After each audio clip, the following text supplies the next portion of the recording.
오늘 주님께서 우리에게 주신 말씀은 창세기 2장 18절에서 25절까지의 말씀입니다.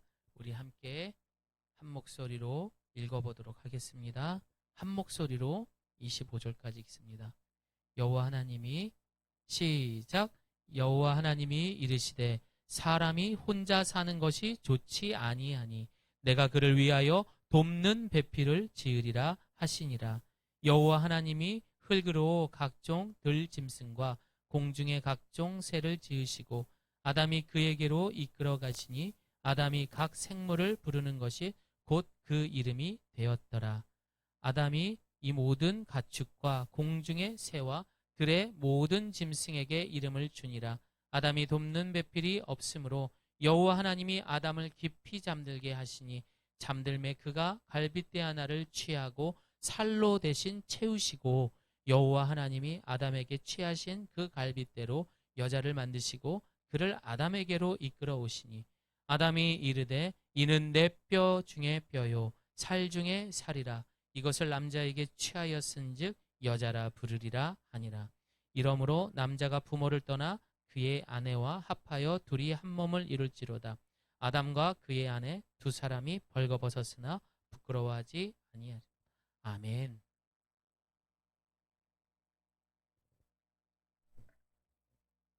마이크 볼륨 좀 내려주세요.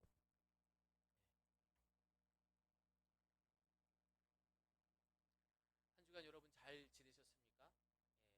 오늘은 가정에 대한 두 번째 이야기로 결혼에 대한 이야기를 해보고자 합니다. 여러분 살아가면서 우리가 행복했다라고 말할 수 있는 것은요. 사랑하는 사람을 만났을 때 또 그 사랑하는 사람과 함께 결혼식까지라고 요즘 사람들은 이야기하더라고요. 결혼식까지는 행복했대요. 그 이유는 쉽지 않은 것 같습니다. 그러나 요즘은 사랑해도 조건이 안 되면은요, 결혼하기 힘든 세상입니다. 바닷속에 한 문어 총각이 이제 결혼 정령기가 되어서 이제 배우자를 찾고자 이리저리 둘러보게 됩니다. 그런데 저 멀리서 그 은빛 환하게 비치는 정말 아름다운 날씬한 멸치 아가씨를 발견하게 됩니다. 그리고 한눈에 반하고 사랑에 빠져서 이 사람에게 프로포즈를 합니다. 나와 결혼해 줄 수 있습니까?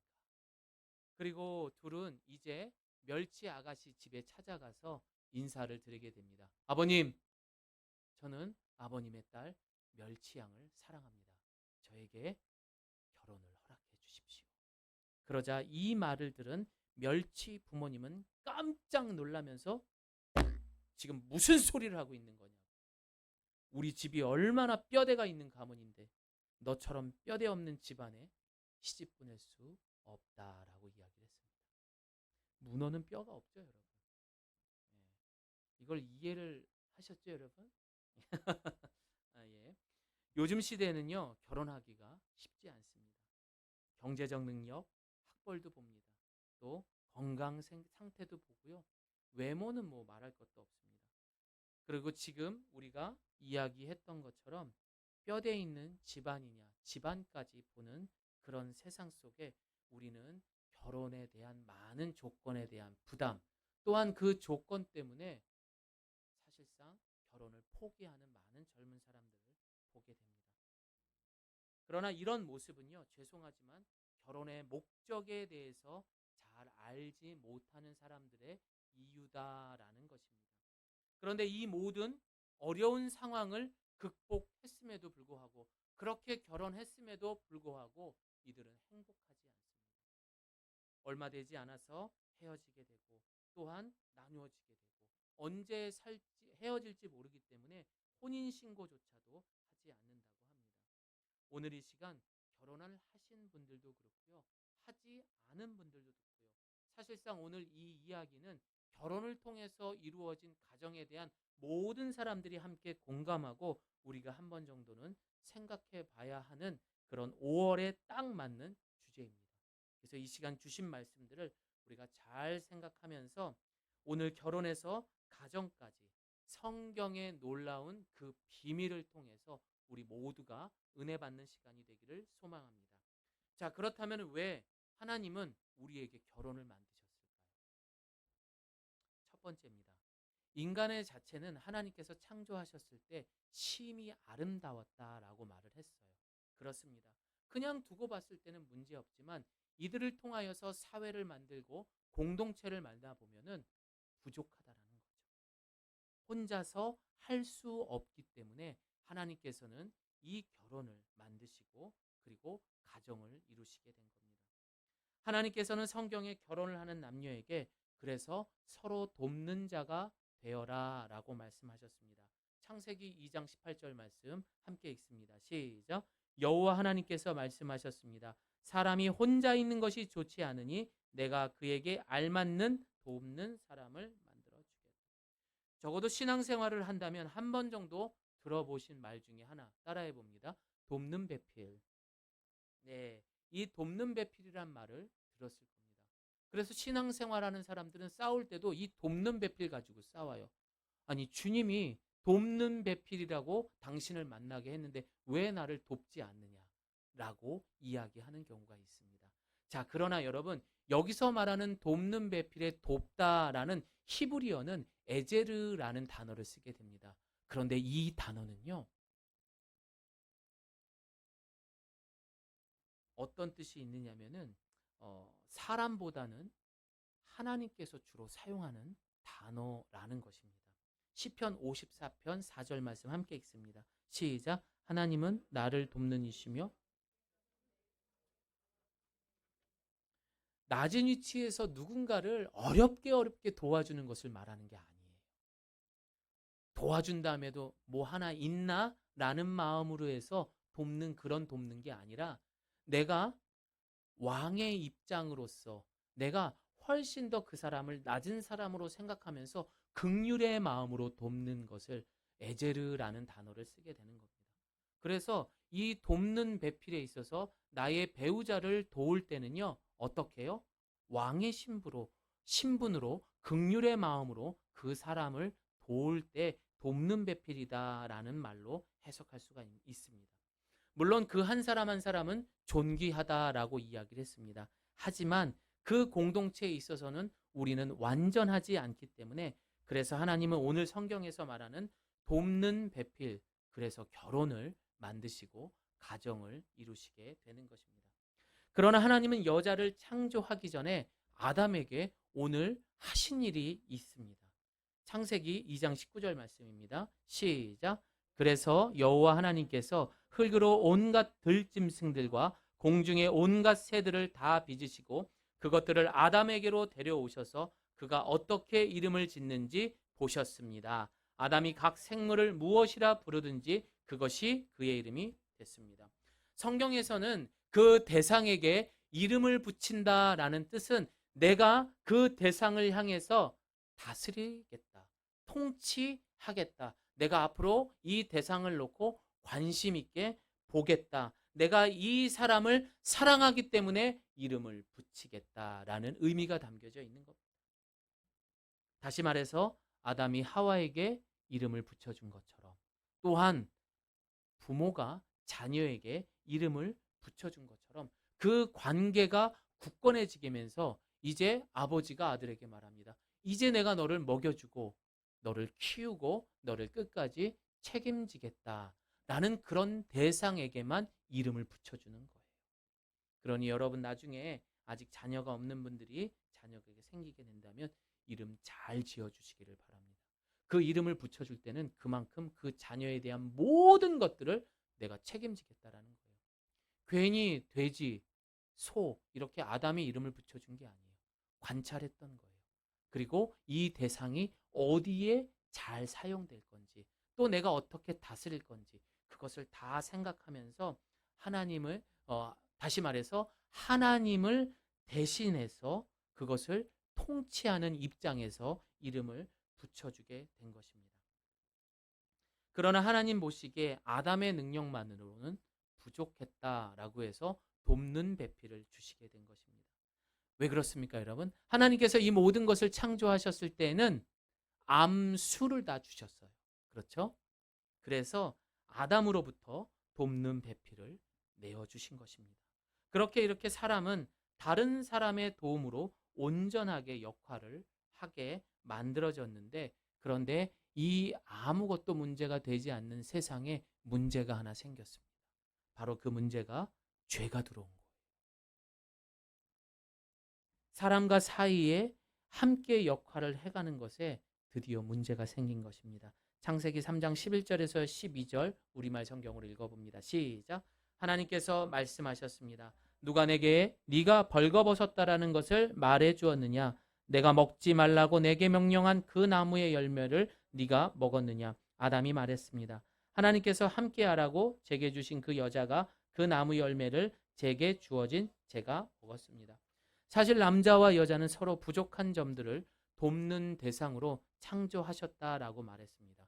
그러나 이 죄가 들어오고 난 후부터는 더 이상 돕는 관계가 아니라 서로의 비난의 대상이 돼버린 거예요. 나의 잘못에 대해서 서로에게 책임을 떠넘기는 사이가 돼버린 거예요. 이 선악과 네가 먹으라고 그랬잖아. 야, 나 혼자 먹었어? 같이 먹었잖아. 이게 죄가 들어. 그래서 상대방을 통해서 풍요로워진 것이 아니라 오히려 불편한 사이가 된 것입니다. 이것이 죄가 가져온 바로 돕는 배필, 가정의 치명적인 결과 중에 하나가 된 것입니다. 그럼 결혼 생활에서 우리는 사랑해서 결혼했는데 왜 결혼 생활이 힘든가? 여러분, 질문의 답은 지금 우리가 이야기했던 것 그대로입니다. 바로 이 죄가 이 땅에 들어오면서 남녀가 같이 있으면서 서로를 파괴하는 영향력을 보여줬기 때문인 거예요. 그런데 누군가를 돕고 섬기려면 어떻게 해야 돼요? 자기 중심적인 죄성이 없어야 돼요. 이게 쉽습니까, 여러분? 아니죠. 그 사람을 정복해야 되고 그 사람을 설득시켜야 되는, 결혼 생활은 계속해서 그거에 반복되는 생활이에요. 그러면 남자가 먼저 합니다. 그래도 내가 이 집안의 가장이니까 하면서 베푸는 척을 합니다. 여러분, 베푸는 척이 맞아요. 내가 누군가를 도와준다는 게 사실상 따지고 보면 도와주는 게 아니에요. 그 뒤편에 또한 내가 너를 이만큼 해줬으니까 나도 이 시간은 내가 가져야 된다. 자유 시간이 된다. 나도 이만큼 했으니까 내 용돈을 얼마 정도 올려줘야 된다. 나도 이만큼 했으니까 너는 나한테 이런 선물을 해줘야 된다. 라는 식이 돼버리는 것입니다.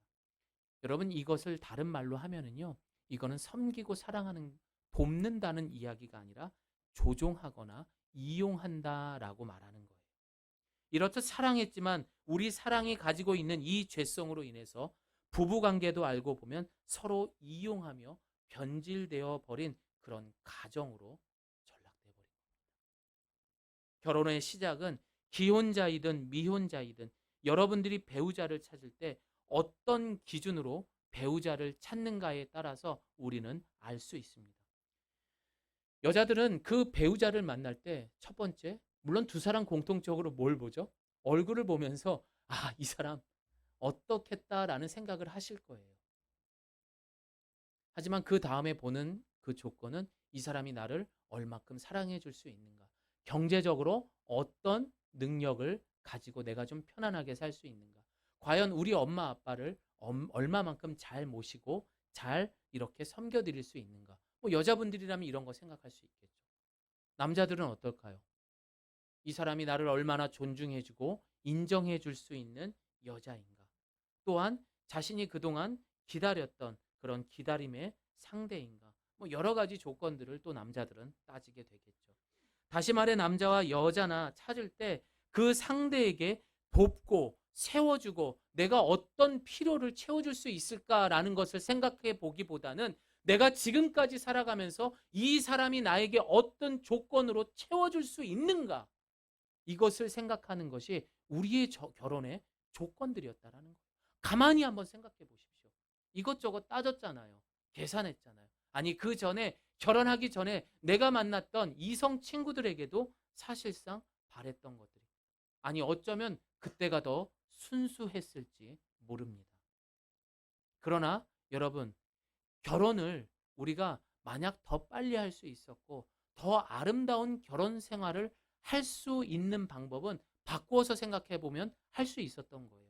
오히려 내가 도울 수 있는 사람을 찾게 된다면은 더 빨리 이것도 할 수 있었을지 모릅니다. 또한 우리의 기도의 제목들이 하나님 이런 사람 만나게 해주세요. 이런 조건을 거는 기도의 제목이 아니라 하나님 내가 하나님의 형상대로 하나님께서 계획하신 대로 내가 필요하고 도움 줄 수 있는 사람을 만나게 해주세요라고 기도했다면 기도의 방향이 바뀌었다라면 그 결과가 어떻게 되었을지 또 모른다라는 생각을 해보게 됩니다. 여러분 결혼 생활을 해보니 여러분의 기대와 필요를 채워줍니까?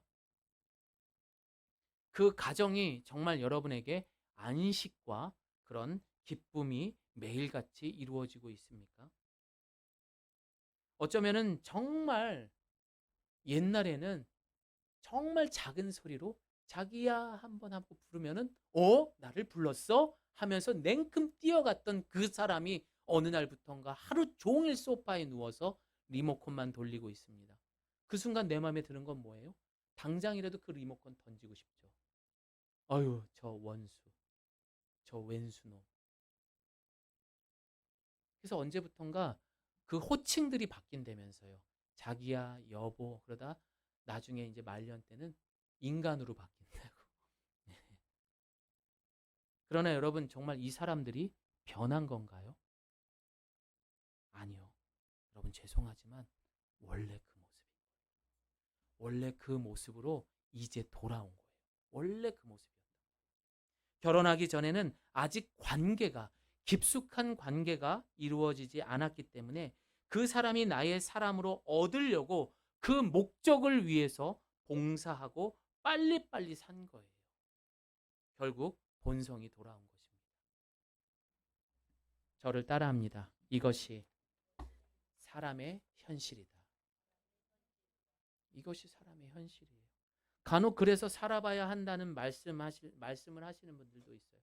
그래서 결혼하기 전에 살아봐야 돼요. 궁합을 봐야 됩니다. 속궁합을 봐야 됩니다. 뭐 이런 이야기를 합니다. 과연 그럴까요, 여러분?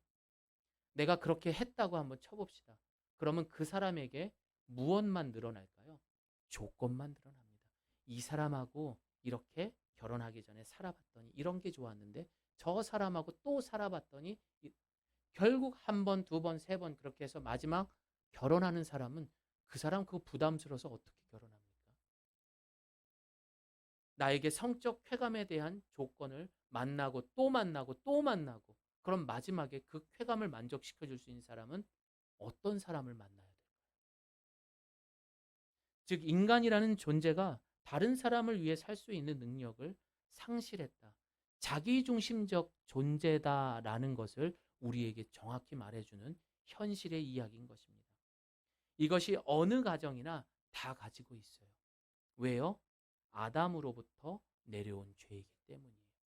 아무리 행복하게 사는 척 해도요, 아담으로부터 내려온 죄 때문에 그 가정은 바람잘날없습니다. 늘 시끄러울 수밖에 없는 게 가정의 모습입니다. 그래서 우리는 이 시간 성경이 우리에게 주시는 지혜를 통해서 어떻게 이 가정을 꾸리면서 어떻게 결혼의 상대를 만나야 될지 생각해 볼 필요가 있습니다. 오늘도 억지를 부리는 상대를 보면 속으로 꼭 생각하셨으면 좋겠어요. 그 상대가 배우자이던, 그 상대가 부모님이던, 그 상대가 내 자녀이든 간에 내 머릿속에서 내 입으로는 주문을 외우기 시작해야 돼요. 어떻게요? 저 인간은 지금 아담으로부터 내려온 죄 때문에 저렇게 된 것이다. 무슨 죄? 아담의 죄 때문이다. 아, 그래. 말은 웃고 있으면서 그래, 아담의 죄 때문이야. 그러면서 여러분들은 어떻게 해야 돼요? 그런 것을 알고 있다면 여러분 똑같이 화를 내는 것이 아니라 하나님의 마음으로 너를 사랑하고 용서한다. 내가 그 사랑받았기 때문에 내가 너를 사랑하고 용서한다. 네가 무슨 죄냐? 아담 할아버지의 잘못이지라는 긍휼한 마음으로 그렇게 사랑하시기를 바랍니다. 무슨 죄? 아담의 죄 때문에. 항상 트러블이 있을 때마다 그렇게 속으로 주문을 외우세요. 위로를 받을 수 있습니다. 저는 아직까지 그 말을 해본 적은 없어요. 왜냐하면 제가 아담의 죄가 더 많기 때문입니다. 예, 늘 저희 딸과 부모님과 아내에게 섬김을 받고 있기 때문입니다. 그래서 부부는 같이 신앙생활을 해야 되는 거예요. 어느 한쪽에서만 하게 될 경우에는 아담의 죄라는 것을 나만 알고 있기 때문에 나만 용서해야 되고 왠지 나만 손해보는 것 같아요. 그래서 이왕이면 배우자뿐만이 아니라 가족 모두가 함께 신앙생활을 하게 되면 서로가 서로를 볼 때 아담의 죄 때문이야. 그래, 내가 긍휼하게 사랑해야지. 양보하게 돼요. 그리고 눈빛이 달라지게 되고 말투가 부드러워지게 되는 거예요. 그래서 여러분, 그래서 우리가 22일에 초청주의를 갖는 것이고 29일에는 온가족 연합예배로 함께 드리고자 하는 것입니다. 그렇게 우리가 아담의 죄를 깨우쳤을 때 우리는 서로가 그 가정이 화목해질 수 있습니다. 그러나 잘 사는 사람도 있다라고 말하는 사람도 분명히 있어요. 아담의 죄를 모르는데도 잘 사는 사람들이 있다라고 하는데 과연 그럴까요? 분명한 그 가정에 살아가는 삶 속에 문제들이 있었을 겁니다. 그 문제들로 인하여서 닳고 또 닳다 보면 서로에게 이제는 학습이 되다 보니 이제는 그런가 보다 하면서 살아가는 거예요. 왜요? 나이를 먹으면 억지 부리던 그 인간도 불쌍해 보이기 때문입니다. 이것이 일반적인 부부의 정과 의리로 살아간다라는 이야기인 거예요. 하지만 우리 그리스도인은 그 아담의 죄에서 예수 그리스도로부터 영원한 구원의 사랑, 선물을 받은 그 엄청난 존귀한 존재이기 때문에 우리는 사랑할 수 있는 겁니다. 하나님의 사랑, 아가페의 사랑, 무조건적인 사랑 할 수 있는 것입니다. 여러분, 세상에 절대 결혼 생활이 쉽다, 가정이 행복했다라는 것은 어렵습니다. 하지만 예수님을 영접한 가정이라면 가능합니다. 믿으시기를 바랍니다. 두 번째, 결혼을 만드신 목적은 연합된 존재가 되도록 하기 위함입니다. 24절을 보게 되면 하나님이 각자 살도록 만든 것이 아니라 같은 집에서만 살게 만든 것이 아니라 따라야 합니다. 한 몸을 이루도록 한 것이다. 이것은 단순히 육체적 결합 이상으로 전적인 연합을 말하는 거예요. 나의 몸만 한 것이 아니라 나의 영혼까지도. 이 연합을 만들어가는 과정은 오늘 본문 21절에서 23절까지 보게 되면 여자를 만들 때 자고 있는 남자의 갈빗대로 만들었다라고 말합니다. 이 뜻에는 먼저 이 여자가 나에게 얼마나 소중한 존재인지라는 것을 말해주는 것입니다. 다시 말해서 여자가 시작된 것은 남자의 몸에서, 그 몸에서 시작된 거기 때문에 결국 둘은 둘이었어요? 하나였어요? 하나라는 거예요. 창세기 2장 23절 함께 읽습니다. 시작. 아담이 말했습니다. 드디어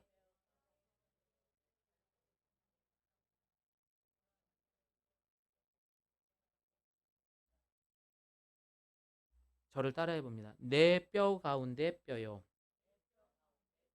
내 살 가운데 살이 나타났구나. 그것은 나에게 정말 소중한 사람이 나타났다라고 고백한 겁니다. 제가 그래서 이번 주에 이 얘기를 제 아내한테 계속했어요.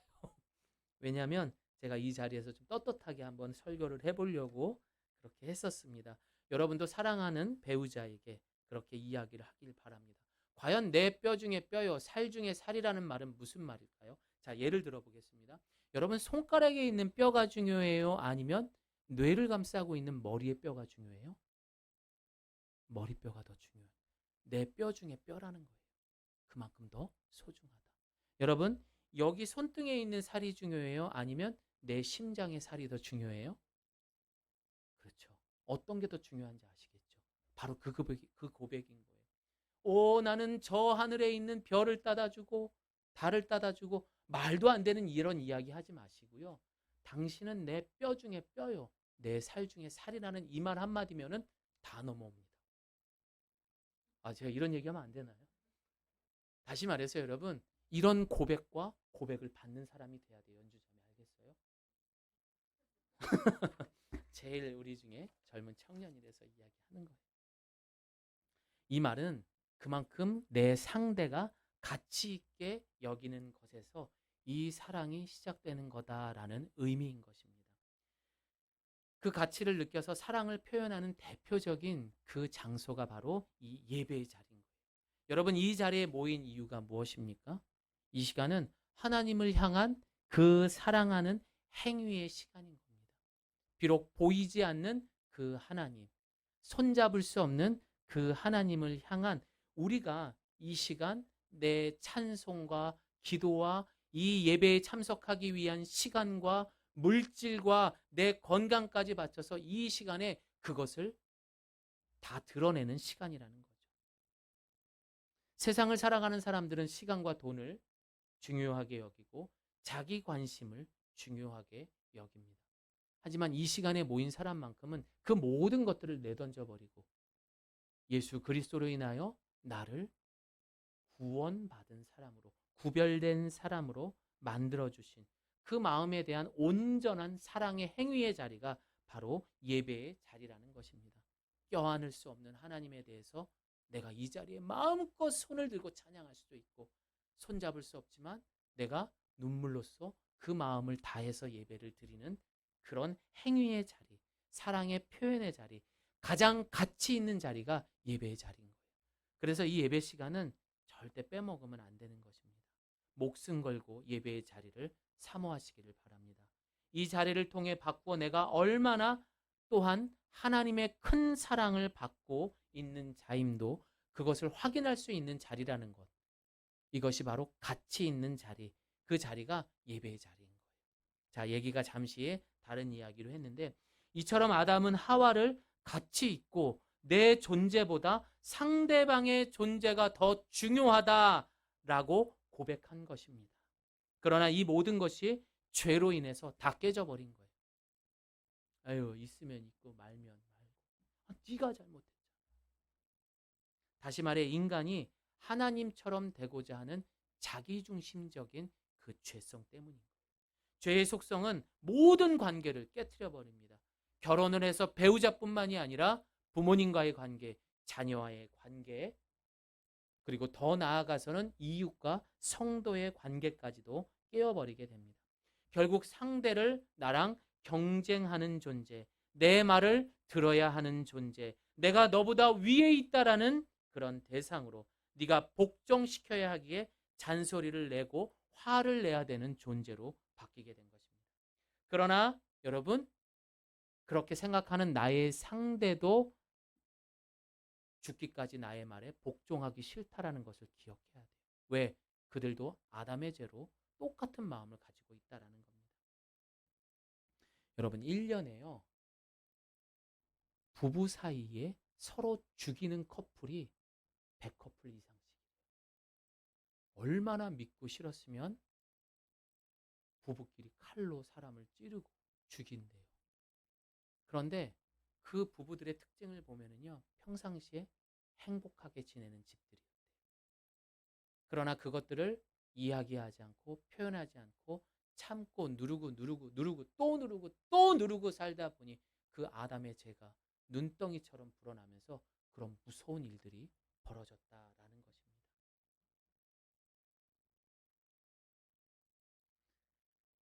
이것이 죄로 인해 깨져버린 우리 인간의 관계요, 우리 가정의 모습인 것입니다. 하지만 오늘 이 시간 나의 상대를 가장 가치 있는 상대로 따라합니다. 뼈 중에 뼈요, 살 중에 살이라. 그렇게 인정하며 연합하는 저와 여러분 되기를 소망합니다. 마지막으로 하나님이 부부를 만드신 목적은 부끄러움이 없는 관계가 되기 위해서입니다. 창세기 2장 말씀 함께 읽습니다. 25절 시작. 아담과 그의 아내가 둘 다 버거지만 서로 부끄러워. 자, 벌거벗은 상태에서 그들은 왜 서로에게 부끄러워했을까요? 부끄러워하지 않았을까요? 그것은 따라합니다. 하나님의 영광. 여러분, 여기에 있는 조명이 그냥 보기엔 그렇지만 제가 이 조명을 이렇게 한 1, 2초만 바라보면은, 그리고 여러분 보면 제대로 보일 것 같아요? 안 보일 것 같아요? 안 보여요. 까맣게 보여요. 그리고 막 눈물도 나요. 굳이 표현을 한다면 하나님의 영광이 이런 거예요. 그 하나님의 영광이 나의 눈에 그 죄의 허물들을 덮기 시작하면은 그 상대에 갖고 있는 미움들, 용서해야 할 것들, 그리고 여러 가지 죄의 허물들이 보이지 않는 겁니다. 그러니 서로 벗고 있어도 부끄러움이 보여요, 안 보여요? 안 보이는 것입니다. 그래서 이들은 서로의 어떤 단점도 눈부셔서 그 영광으로 인하여서 보지 못했던 것입니다. 그럼 서로의 부끄러움을 보는 것을 두려워하지 않는다. 그래서 서로의 문제가 있어도 문제 삼지 않게 되는 것입니다. 또한 자기의 연약함이 있어도 바라보는 것을 문제 삼지 않고 언제든지 도움을 이야기하고 자신의 감정들을 솔직하게 이야기할 수 있는 거예요. 그래서 이 결혼 생활에서 이 신앙 생활이 진짜 중요한 거예요. 창세기 3장 7절 함께 읽습니다. 시작. 그러자 시작. 없어요. 3장 7절 말씀 제가 읽어드리겠습니다. 2장 7절 말씀입니다. 그러자 그 두 사람의 눈이 밝아져 자신들이 벌거벗었음을 알게 됐습니다. 그들은 자신들을 위해 무화과 나무 잎을 엮어 옷을 만들었습니다. 이들은 드디어 죄가 이 땅에 들어오면서 서로가 벌거벗은 거에 대해서 부끄럽게 되었다라고 말합니다. 다시 말해 하나님의 그 영광이 그들에게서 떠나가게 된 것입니다. 그리고 어떻게 해요? 그 사람의 잘못들이 보이기 시작합니다. 그들의 허물이 보이기 시작을 했던 거죠. 근데 웃긴 건 뭔지 아세요? 아담과 하와가 살던 시절에 아담, 하와 외에 다른 사람이 있었어요, 없었어요? 있었어, 없었어? 없었어. 아무도 없었어. 그런데도 그들은 서로 부끄러워했다라고 말합니다. 여러분, 우리는 연약합니다. 멀리서 봤을 때는 멋있고 괜찮고 참 행복한 가정처럼 보일지 모릅니다. 하지만 하나님의 영광이 사라진 가정이라면은 힘들 수밖에 없는 것이, 또한 그 삶 속에 묻어져 있는 그 주름과 그리고 그 세월 속에는 분명한 그 가정에 대한 아픔과 슬픔이 있다라는 거예요. 하나님의 영광이 떠났을 때. 그러나 하나님은 그 자리를 통해, 결혼을 통해서 이루어진 그 가정을 통해서 사랑하는 백성들에 대한 놀라운 비밀이 있습니다. 그 비밀이 무엇이냐? 이제 말씀을 마무리하며 여러분에게 소개합니다. 하나님은 최초의 교회를 뭐라고 말합니까? 따라합니다. 가정. 하나님은 이 교회의 최초를 가정으로 세우시게 됩니다. 그리고 신랑 대신 예수님이 그 가정, 그 교회의 뭐가 돼요? 머리가 되어 발이 되어 머리가 되는 겁니다. 그리고 신부된 우리가 예수님의 피로 연합이 되는 거예요.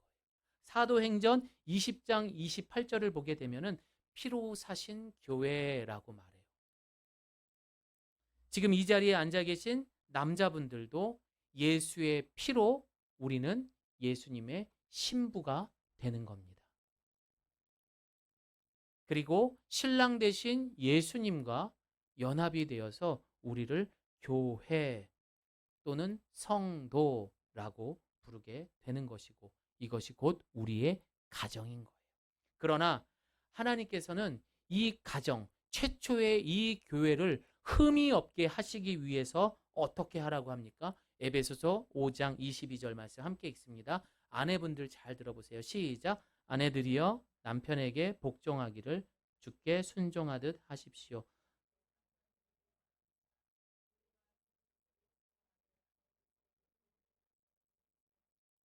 자, 그리고 에베소서 5장 25절도 읽어봅니다. 큰 소리로 시작. 남편들이여 아내 사랑하기.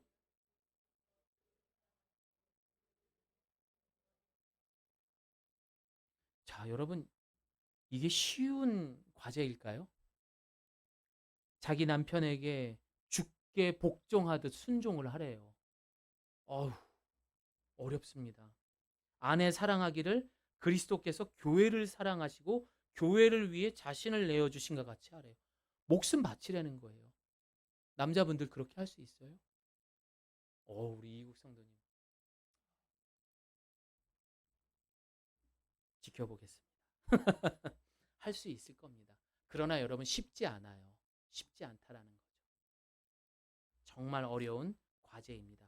그래서 우리는 늘 주님과 동행하며 끝없이 회개해야 되는 겁니다. 즉 죄로 인해 서로를 사랑할 수 없고 이용해야 하는 그 관계 속에 하나님은 우리 안에서 또 다른 예수 그리스도를 이와 같은 노력을 통해서 또 다른 예수 그리스도를 우리를 통해서 만들어지기를 원하시는 것입니다. 에베소서 5장 26절 함께 읽습니다. 시작. 그리스도께서 이렇게 하신 것을 말씀을 통해 교회를 물로 씻어 깨끗하게 해서 거룩하게 하시고 티나 주름이나 다른 지저분한 것들이 없이 교회를 자기 앞에서 영광스러운 모습으로 서도록 해서 오직 거룩하고 흠이 없게 하기 위한 것입니다. 그래서 이 가정에 복종하기 싫은 남편, 온전히 사랑할 수 없는 아내가 주어진 것이 사람을 잘못 만난 것이 아니라는 것입니다. 하나님이 우리를 흠없고 티 없는 하나님 나라 백성으로 만들기 위해서 가정이라는 훈련 장소를 우리에게 만드신 거예요. 간혹 그래서 이런 얘기를 합니다. 여보, 다시 태어나면 내가 진짜 잘할게. 아니요, 다시 태어나는 게 어디 있어요. 지금 잘해야지. 그런 말 믿지도 말고 하지도 마세요. 그런 거 없습니다. 지금 잘하셔야 돼요. 예수님이 교회를 사랑하시듯 목숨 바쳐서 했던 것처럼 그렇게 하셔야 돼요. 그런데 하나님은 왜 이 가정이라는 것을 통해서 무엇을 보여주시는지 아세요? 우리 인간이 얼마나 연약한 존재인지 우리의 수준에 대해서 보여주신 거예요. 내가 처음에는 내가 저 하늘의 별이라도 따다줄게. 네가 원하는 거라면은 정말 행복하게 해줄 테니까 나와 결혼하자. 그렇게 사랑한다라고 해서 결혼시켜 놨더니 맨날 싸웁니다.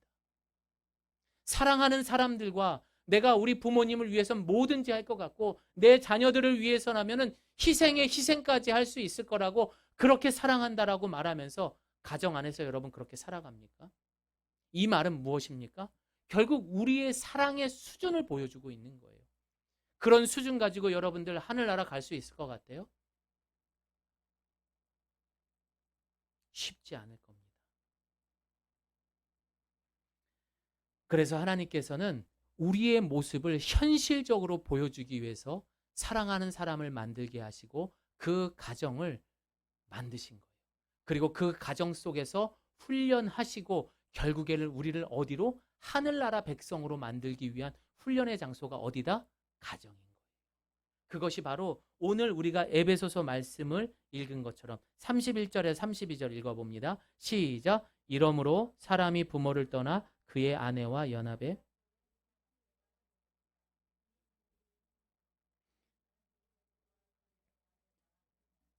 이 비밀이 크다라고 말합니다. 바울은 결혼은 한 몸이 되는 것은 한 몸이 되어서 부부가 되는 것 이것만을 이야기한 것이 아니래요. 그 안 속에 그 가정이라는 그 안에 담겨져 있는 비밀은 결국 그 안에서 지지고 볶고 싸우면서 결국 우리가 아담의 죄로 얼마만큼 사악하고 얼마만큼 하늘나라 갈 수 없는 그런 수준의 사람인지를 훈련하시고 하나님 백성으로 만들기 위함이라는 것을 여러분 꼭 기억하셔야 돼요. 오늘 이 시간 이후부터 이 가정은 따라합니다. 훈련의 장소. 사랑하는데도 힘들잖아요. 그러면서 여러분 그때마다 와 짜증난다. 와 어떻게 나한테 이렇게 말할 수 있을 때마다 그 사람을 정죄하는 것이 아니라 여러분의 자신을 돌아볼 수 있기를 소망합니다. 그렇게 여러분을 다듬고 다듬었을 때 비로소 우리는 천국 백성, 하나님의 백성이 되는 것입니다. 이 땅을 살아가는 여러분 모두가 하나님께서 맺어주신 그런 결혼, 그 가정을 통해서 진짜 하나님 백성답게 살아갈 수 있는 우리 예가교회 성도님 되시기를 예수님의 이름으로 축원드립니다. 아멘. 우리 함께 기도하겠습니다.